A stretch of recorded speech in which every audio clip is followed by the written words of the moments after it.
Isa sa mga dream travel destination ng ilan nating mga kababayan ay ang Japan. Pero dahil po sa COVID-19 pandemic, tila imposible munang mangyari yan.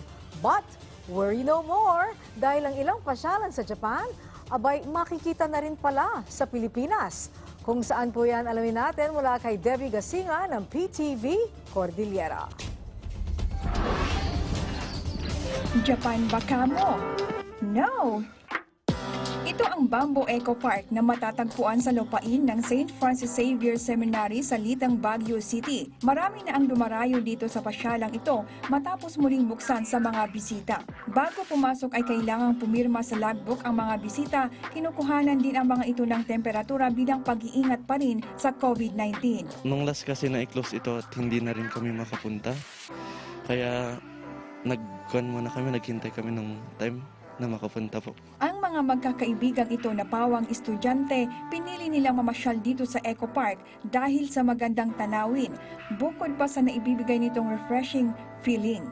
New siya tapos ngayon lang kami pupunta dito. Yeah. First time namin.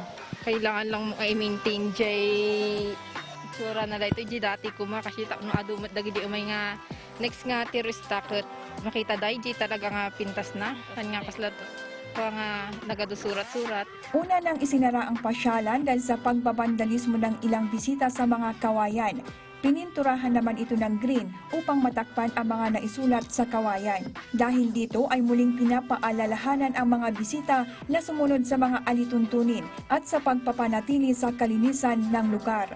I-avoid dati vandalism, kan observe lahat dati cleanliness, and then observe lahat dati protocols. Halos 8 taon nang nakatanim ang mga kawayan dito. Inayos ang lugar noong 2018 para maging eco park at ngayon ay unti-unti nang nakikilala. Bukas ang parke araw-araw mula 8 o'clock AM hanggang 5 o'clock ng hapon, bagamat may mga pagkakataong kailangan nilang magsara sakaling may mahalagang okasyon.